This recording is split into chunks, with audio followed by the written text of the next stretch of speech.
જય માતાજી. કેમ બધા આનંદમાં બધાય?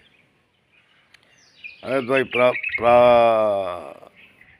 શ્રાવણ મહિનો પવિત્ર ચાલુ થયો છે કે તમે બધા શિવ ભક્તિમાં રંગાયેલા હશો.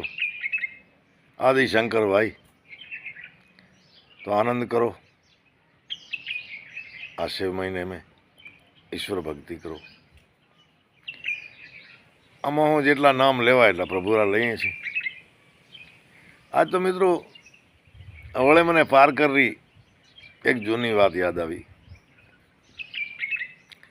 મિત્રો મારી માં જે હતા ને, એમને નાનપણી માથું બહુ દુખે, માથું બહુ દુખે. ક્યારેક ક્યારેક વધારે દુખવા આવે એટલે આંખોમાંથી પાણી હાલ્યા જાય, નાકમાંથી પાણી હાલે, અને કંઈ સારું લાગે નહીં. ના રસોઈ બનાવવી, ન પોતાને ખાવું, બહુ મુસીબતવાળો જીવન. એટલે ઘરગથ્થુ ઈલાજ, કોઈ કીધું કે આમ કરો, કોઈ કીધું આમ કરો, આ ખવડાવો, આ પીવડાવો, એ બધું કરી ચૂક્યા. પણ આ સમસ્યા માથું દુખવાની ન મટી. ગામના માણસોએ, અમારા પરિવારવાળાએ બધે મારા પિતાજીને કીધું કે હવે એમને સિંધમાં કોઈક મોટી હોસ્પિટલે લઈ જાઓ. એટલે મારા પિતાજી મારી માને ઊંટ ઉપર બેસાડી અને અમારે તાલુકા મથક નગરમાંથી એક ટ્રક જાય સિંધ બાજુ. હવે એ જામસોરો કે મીરપુર ખાસ કે એવા શહેરોમાં મારા પિતાજી લઈ જવા માટેનો વિચાર કરો. હવે મિત્રો 36-40 કિલોમીટર નગર થાય અમારા ગામથી. એટલે સાંજે વાળું બાળું કરીને નીકળેલા અમારા ગામથી. ધીરે ધીરે પરોળના સવારના નગર પહોંચ્યા, અને નગરમાંથી દર બીજે ત્રીજે દિવસે એ ટ્રક સિંધમાં જાય, એને લોડિંગ કહેતા. એ ટ્રક પણ કોઈ ઠક્કર વેપારીની જ હતી, આપણા હિન્દુઓની જ. અમારા ગામમાં ઘણી વખત એંડા ભરવા આવતી, અમે નનકા હતા, જોવા જતા. હવે એ ટ્રકમાં જવાની તૈયારી કરતા હતા. એમાં એક નગર શહેરમાં યાર મોહમ્મદ કરીને એક ડૉક્ટરનું કામ કરે. ડિગ્રીધારી ડૉક્ટર નહીં, પણ બહુ હોશિયાર, બહુ અનુભવી. એ યાર મોહમ્મદ મારા પિતાજીને મળ્યા ને કહ્યું કે ગઢવી, સદગામ જાઓ, કઈ બસ જાઓ છો? વાત કરી કે આ મુસીબત છે. ઓહો, એવો છે એમ? કરે હા. તો એક કામ કરો, તમે પાછા ઘરે જાઓ. ઘરે જાઓ. પરમ દિવસે હું અને એક ચૌહાણ હતા, એ વૈદરો કામ કરતા, નામ હું ભૂલી ગયો છું. અમે 2 જણા આવીએ. ખેર મારા પિતાજી પાછા આવ્યા. 3-4 દી પછી આ 2 જણા, આ ચમજી ચૌહાણ નામ હતું, જો વૈદકરો કામ કરતા. એ ચમજી ચૌહાણ અને યાર મોહમ્મદ, આપણે યાર મોહમ્મદને ડૉક્ટર જ કહેશું, કારણ કે નાની મોટી દવાઓ આવતા માણસોને, એને વૈદ્યનું કામ કરતા. મેં તેવો સાંભળ્યો આખો દી કાળીંજર ડુંગરમાં ફરતા ને પ્રયોગ કરતા. હવે એ કોઈ એવો વનસ્પતિનો પાવડર લાવેલા, નાની એવી ડબ્બી, એ ડબ્બીમાં પાવડર.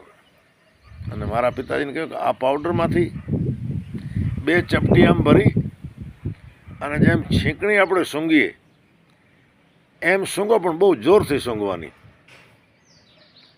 અને આવી જ રીતે કર્યો મિત્રો. 2-3 મિનિટ પછી છીંકો આવવા માંડી. પણ છીંકો કેટલી આવી હશે, મારા પિતાજી વાત કરતા કે કોઈ 200-300 છીંકો, છીંક ઉપર છીંક, છીંક ઉપર છીંક. અને એ પછી આ નાકમાંથી આપણે ભમરી નાનો એવો કેવો ઘર બનાવે, આવા જાળીવાળા, એક આ નાકમાંથી એક આ નાકમાં ચીંપિયાથી પકડી અને બારે ખેંચીને લીધા ને એમાં બેમાં નાના નાના જીવડા હતા મિત્રો. આપણે એને ઈયળ કહીએ, નાની નાની ઝીણી નીલા કલરની આવી બે બાજુ ઈયળો. એ પછી ઘણી વખત નાકમાંથી પાણી હાલ્યું. અને મિત્રો, મારા માતાજી જીવ્યા ત્યાં સુધી ક્યારેય માથો ન દુખ્યો. હવે આજે તો જો કદાચ ભલે આધુનિક જમાનો, પણ આજના ડૉક્ટરોને આવી ખબર ન પડત. એ એમ કે મગજની શું કહેવાય બધી એ કરવી પડશે, આ કરશે, આટલા રિપોર્ટ કરો. પણ મિત્રો, એ વખતે કોઈ રિપોર્ટ નહીં, લેબોરેટરી નહીં. અને યાર મોહમ્મદ અને ચમજીએ એક સામાન્ય વનસ્પતિ જે કાળીઝર ડુંગરમાંથી જ એમણે ગોતી લઈએ છે. મિત્રો, વાત હાવ નાની, પણ ઓલ્ડ ઇઝ ગોલ્ડ, જૂનો એ સોનો હતો. આજે વિચાર કરી, આપણે કલ્પના કરીએ કે આજે આવું થાય. ખરેખર એ ઋષિ પરંપરા કહેવાય. જૂના વખતમાં જે ઋષિઓ મુનિ કરતા અને જે એમણે ગોતો કરેલી છે આ પહાડોમાં, વનસ્પતિઓમાં, આવી જ કંઈક આ યાર મોહમ્મદ અને ચમજી ચૌહાણની કોઈ ગોત હશે, જેનું પરિણામ ખરેખર આ વૈદક અને આ વનસ્પતિને, ધન્વંતરી ભગવાનની આ વનસ્પતિ એટલે મારા નાથે ઈશ્વરે આ જેટલી આપણી આજુબાજુ વનસ્પતિ છે એ બધામાં એ ઔષધિ જ છે. પણ એને ઓળખવામાં આવે તો કયા દર્દની કઈ વનસ્પતિ છે એ જો આપણે ઓળખી શકીએ તો મારી અને તમારી આજુબાજુ કેન્સર, થાઇરોઇડ, ટીબી, લકવા, પથરી એવો કોઈ દર્દ નથી જેની ઔષધિ ન હોય.